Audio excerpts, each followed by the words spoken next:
종목도 만나보도록 하겠습니다. 오늘은 SK증권 영업부 PIB센터 이창기 연구원 나와 계십니다. 안녕하세요. 안녕하세요. 네. 자, 첫 번째 종목이 한글과 컴퓨터 가지고 나오셨는데 사실 이 종목은 1월 말에 최고가를 경신을 해서 많이 올랐던 종목 중에 하나입니다. 지금 시기에 관심을 줘도 괜찮다고 생각하시는 건가요? 네, 첫 번째 말씀드릴 한국과 컴퓨터 말씀드릴 텐데 이미 많은 분들 아실 겁니다. PC용 오피스 소프트웨어 개발 업체입니다.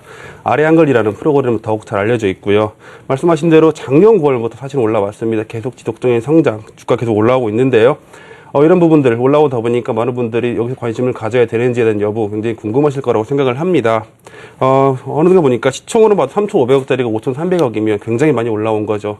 그런데 그렇다면 이런 부분에서 어떻게 될 것인가, 이런 부분에 대한 말씀을 한번 드려보고자 이 올라와 있는 부분들이 과연 더 갈 것인지, 여기서 아니 멈출 것인지에 대한 부분을 말씀드려보고자 할 텐데요. 가장 간단하게 말씀을 드리면 이 주가가 올라있는 회사의 실적과 현재 가격 수준을 비교해서 보시면 될 겁니다. 그렇게 비교해봤을 때 한글과 컴퓨터 여전히 충분히 매력적이다는 거죠. 상승하기에 충분히 여력이 있다는 거고요. 따라서 그 이유, 상승할 수 있는 이유들 하나씩 말씀드려보려고 합니다. 네, 뭐 가는 말에 올라타자라는 전략인 것 같습니다. 한글과 컴퓨터 같은 경우에는 계속해서 좋은 흐름 이어가고 있고 최근에 시장이 지지부진한 것과는 좀 반대의 흐름을 이어가고 있는 것이 사실인데 투자 매력이 아직도 여전히 남아있다라는 거죠. 어떤 부분에서 그런 매력이 발견되나요? 네, 올 한 해 시장에서 가장 주목받을 수 있는 테마가 뭘까, 어떤 업종일까라고 생각하신다면 단연코 첫 번째로 태블릿 PC가 아닌가라는 생각이 듭니다. 하지만 태블릿 PC 관련 얘기도 굉장히 오랫동안 얘기가 나왔고요. 하지만 많은 투자자분들 태블릿 PC 하면 하드웨어 업체부터 선택을 찾아보십니다. 하지만 이제는 하드웨어뿐만 아니라 소프트웨어 업체들도 동시에 주목을 해줘야 된다는 그런 판단이고요. 그런 부분에서 특히 동사 같은 경우 관련이 깊은 삼성전자의 태블릿 PC 관련 부분과 관련을 해서 연결해서 생각을 해보셔야 된다는 겁니다. 이 부분에 관해서 이미 지난 1월이죠. CES 2014에서 삼성전자가 4가지 새로운 태블릿 PC를 선보였습니다. 갤럭시 노트 프로 1과 갤럭시 탭 프로 3종, 총 4가지를 보여드렸는데요. 앞으로 이 부분을 주력 모델로 해서 태블릿 PC를 판매할 거라는 얘기가 나왔습니다. 삼성전자 같은 경우는 아시겠지만 스마트폰 이미 세계 시장 1위 석권한 이후에 올해 같은 경우 태블릿 PC 해를 만들고자 굉장히 노력을 하고 있는데, 지난 24일 실적 컨퍼런스 콜에서도 삼성전자 이렇게 말했습니다. 올해를 태블릿 시장을 성장 시장으로 보고 이 부분을 강화할 것이다. 따라서 올해 태블릿 PC 판매 목표량을 8천만 대로 설정하였다. 굉장히 강하게 드라이브를 걸겠다는 뜻으로 얘기를 했는데요. 바로 여기서 동사의 주가가 여전히 싸다는 점에 해답을 찾을 수 있지 않을까 합니다. 말씀드린 4가지 종류의 신규 태블릿 PC 모델 같은 경우 말씀드린 대로 삼성전자 주력 모델이고요. 바로 이 주력 모델에 동사의 한컴 오피스 프로그램이 탑재가 됐다는 게 확인이 되었습니다. 이 내용 등으로 이미 주가가 계속 상승을 이어오고 있다는 점, 이미 여기까지는 많은 분들이 아실 거라 생각을 하는데요. 그렇다면 중요한 건 바로 이 상승했던 부분들이 앞으로 계속 갈 것이냐, 혹은 단기 상승 모멘텀으로 끝날 것이냐라는 부분, 이 부분에 대한 판단 시점이 바로 지금이라고 생각을 하고요. 그런 부분 생각했을 때 이 모멘텀은 앞으로 장기적인 상승 모멘텀이 된다는 판단이고요. 그런 부분들을 말씀을 드려보고자 하는데요. 간단히 태블릿 PC 시장에 대해 먼저 말씀드리면 대부분의 시장조사 기관들이 이렇게 전망치를 하고 있습니다. 올해 태블릿 PC 시장은 작년 대비 55%에서 60% 성장할 것이다. 특히 삼성전자 같은 경우는요, 분기별로 분기별로 약 1,000만 대 이상의 태블릿 PC가 출하되고 있습니다. 작년 한 해 동안 노트북 PC가 판매했던 판매량이 1,500만 대에 비해서 분기별로 1,000만 대씩 팔아먹고 있다는 겁니다. 결국은 삼성전자 태블릿 PC가 계속 성장을 하고 있다는 거고, 따라서 올해 목표치인 8,000만 대가 결국 목표치로 끝나지 않을 가능성이 높다라는 거죠. 전반적으로 이 한글과 컴퓨터가 가장 주의해서 봐야 할 부분은 마이크로소프트 오피스와의 과점과 이 아닌자와의 경쟁이라고 할 수 있겠습니다. 그렇죠. 경쟁력에 대해서는 어떻게 보시나요? 네, 맞습니다. 한글과 컴퓨터 같은 이 소프트웨어 업체들은 분명히 경쟁자가 있죠. 뚜렷한 경쟁자. 시장의 1위 MS 오피스가, 마이크로소프트가 있는데요. 바로 이 부분의 대결이 어떻게 이어질지가 굉장히 주목할 부분이 있습니다.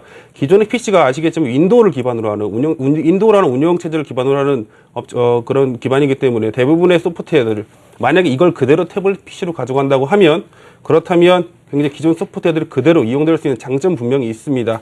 하지만 이 MS 오피스와 윈도우를 사용할 때마다 지불해야 되는 로열티, 그리고 MS라는 하나의 업체에 종속됐던 이 기존의 PC 시장이 그대로 태블릿에서 이어질 거라는 그런 것들은 삼성전자 결코 원치 않을 거라는 판단입니다. 따라서 태블릿 PC에서는 기존 PC와는 다르게 윈도우즈 기반이 아닌 안드로이드라는 새로운 운영체제 기반이 선택될 것으로 저희는 예상하고 있으면서 대부분의 시장 조사 기관에서도 여전히 똑같은 전망을 하고 있습니다. 결국은 뭐냐면 안드로이드 시장이라는 이런 큰 기반으로 하는 큰 시장이 열렸다는 것을 의미하고요. 동시에 동사가 삼성전자의 주력 모델에 탑재됐다는 뜻은 안드로이드는 이 큰 시장에 진입했다는 또 다른 의미로 해석될 수 있으면서 바로 이 부분이 앞으로 지속적으로 주목을 해야 되는 이유라고 보는 것입니다. 네, 안드로이드 기반 오피스 시장에서 어떤 활약을 펼칠지 그 성장 동력을 투자 포인트로 삼아주셨습니다. 실적으로 이 부분이 좀 이어지면 좋을 텐데요. 한글과 컴퓨터의 실적 점검해 볼까요? 네, 먼저 실적 말씀드리면 올해 동사 같은 경우 매출액 약 1,050억에 영업이익 약 420억 수준 정도 예상을 하고 있는데요. 여기서 굉장히 중요한 부분인데요. 이 방금 말씀드린 이 추정된 실적지들이 어떻게 말씀드리면 굉장히 보수적으로 책정을 한 것입니다.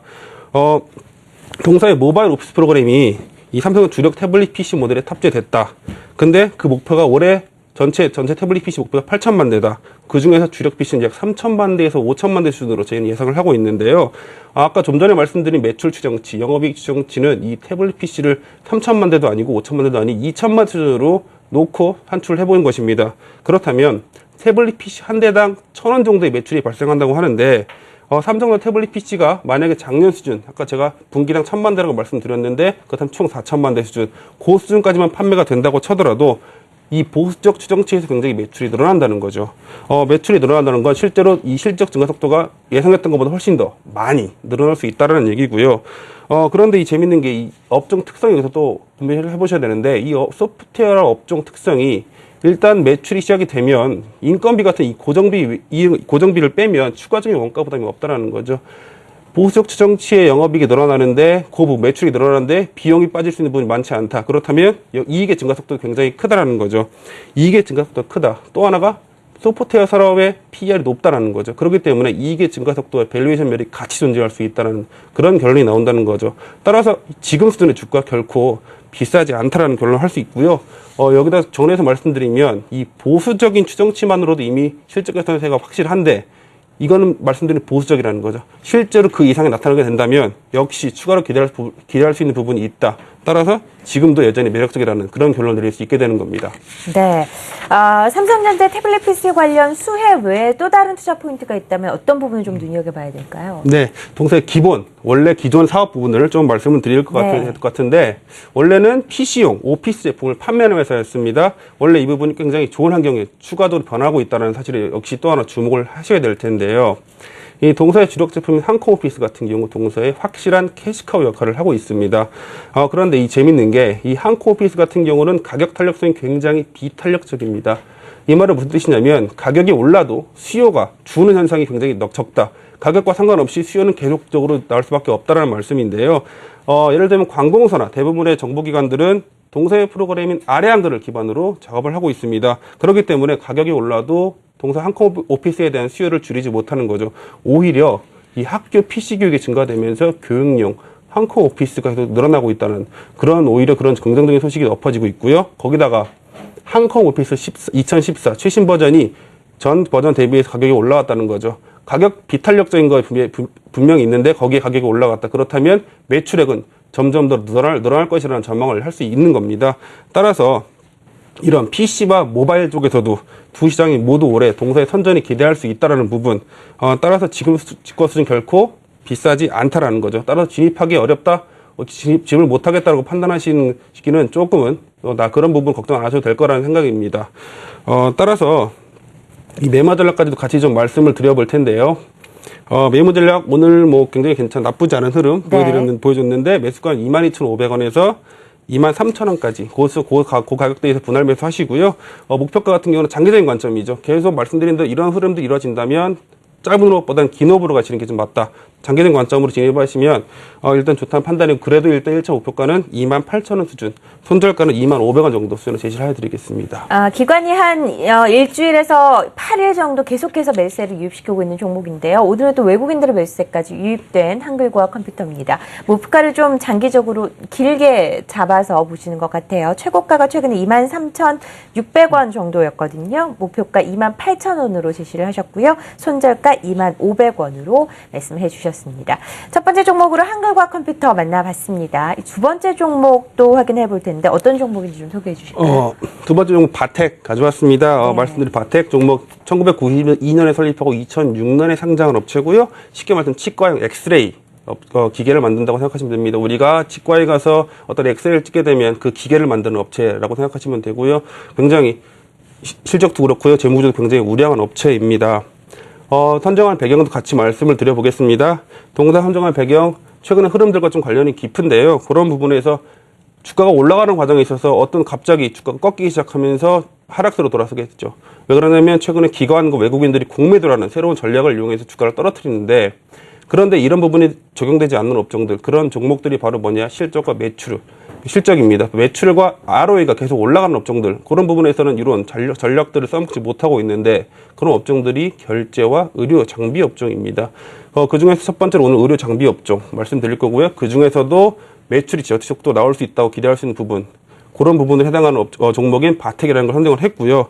따라서 이런 부분들이 이제는 좀 더 관심을 갖고 의료 장비 업종을 보셔야 될 텐데, 추가적으로 의료 장비 업종 간단히 말씀드리면 의료 장비 업종은 두 가지로 볼 수 있는데, 첫 번째는 우리가 병원에 가서 어떤 진단을 하는 데 있어서 의사들이 쓰는 기기를 만드는 업종과, 또는 우리가 당뇨나 혈당을 측정하는 걸 직접 사서 집에서 이제 쓰시는 것들을 만드는 그런 업종 나눠볼 수 있는데요. 의료 장비 업종 이제는 좀 주목하셔야 된다는 판단입니다. 네, 매출 성장에 기대로 좀 관심을 갖는다라고 말씀하셨는데, 구체적으로 매출 성장 지속 가능성이 어디에 있나요? 네, 매출 성장이 계속 가능하다라는 말씀을 드리려면 첫 번째 의료 장비 업종의 트렌드를 보시면 될 것 같은데, 첫 번째 트렌드가 바로 국산화입니다. 대부분 의료 장비들 일본이나 독일로부터 수입을 해서 쓰고 있는데요. 하지만 동사 같은 경우, 동사가 만드는 치과용 엑스레이 같은 경우는 국내 시장 점유율 1위 업체입니다. 전 세계에서 5위권을, 전 세계 시장 점유율 5위권을 하고 있는 업체고요. 결국 국산화 부분에서 동사의 점유율이 분명히 잡혀 있기 때문에 이 의료 장비 업종 국산화 과정에서 굉장히 수혜를 받을 수 있다라는 이제 전망을 할 수 있고요. 두 번째가 고령화 사회랑 중국 시장의 성장 말씀드릴 수 있을 것 같습니다.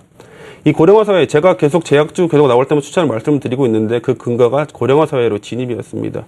고령화 사회로 진입됨에 따라서 여러 가지 현상들이 발생하는데, 그 중에 하나가 치과 진료 질환자들의 발생인데요. 그 중에 특히나 임플란트 환자가 증가를 한다는 거죠. 임플란트가 아시겠지만 건강보험 적용되면서 수요가 굉장히 많이 늘어나고 있습니다. 수요가 늘어남과 동시에, 하지만 건강보험 적용되고 여러 가지 이유로 가격이나 압박 계속 주어지고 있고요. 계속 수요는 늘어나는 가격은 떨어집니다. 그러다 보니까 이 임플란트 업종 자체는요, 가격이 떨어지면서 여전히 수익성에 대한 이런 걱정을 할 수밖에 없다. 임플란트 업종 자체는 좀 보수적으로 볼 필요 있다. 하지만 수요가 늘어나는 부분에서 이 임플란트 하는 장비 업종들은 관심을 가질 필요가 있다는 관점입니다. 그런데 이 임플란트라는 데서 굉장히 필수적인 게 이 턱뼈 관련 엑스레이 관련 기계인데요. 바로 그 부분이 동사가 담당을 하고 있는 거죠. 거기다가 중국 시장 관련된 게 있는데, 중국도 여전히 고령화 시대로 넘어가고 있는데, 그런 부분에서 여전히 중국도 이 임플란트가 고급 의료 시스템입니다. 하지만 이것들이 바뀔 가능성 충분히 있고요. 그렇다면 중국에서도 이런 부분들이 과연 매출이 일어난다고 한다면, 이 역시 동사 같은 경우는 이미 긴 시간 R&D를 통해서 그 R&D가 이미 끝난 상태에 진출해 있기 때문에 이런 부분에 충분히 기대할 수 있다는 거죠. 네, 중국 쪽의 모멘텀이 또 바텍의 하나의 투자 포인트가 될 수 있겠다라고 말씀을 하셨고요. 올해 예상 실적과 함께 매매 전략 점검을 해주시죠. 네, 올해 동사 같은 경우는 매출액 2,400억, 영업이익 300억 정도 수준 예상을 하고 있는데요. 과거 재무제표 보시면 알겠지만 실적 굉장히 많이 올해 성장할 것으로 저희는 전망을 하고 있습니다. 왜냐하면 아까 말씀드린 여러 가지 이유가 올해는 분명히 시장에서 이슈가 될 거고 동사에게 해당은 될 거라 보기 때문이고요. 따라서 지금보다 장기적인 성장성을 보시고 좀 투자를 하실 것을 말씀을 드리면서요. 매매 전략으로는 약 12,000원과 12,500원 사이에서 분할 매수, 그리고 목표가는 18,000원 정도, 손절가는 1,500원 정도 설정을 해드리겠습니다. 네, 치과 의료 장비 바텍에 대해서 살펴봤습니다. 앞서서 말씀해주신 한글과 컴퓨터, 바텍 둘 다 관심 종목으로 설정을 해보시고 앞으로 추이도 좀 살펴보시기 바랍니다. SK증권 영업부 PIB센터 이창기 연구원과 함께했습니다. 고맙습니다. 감사합니다.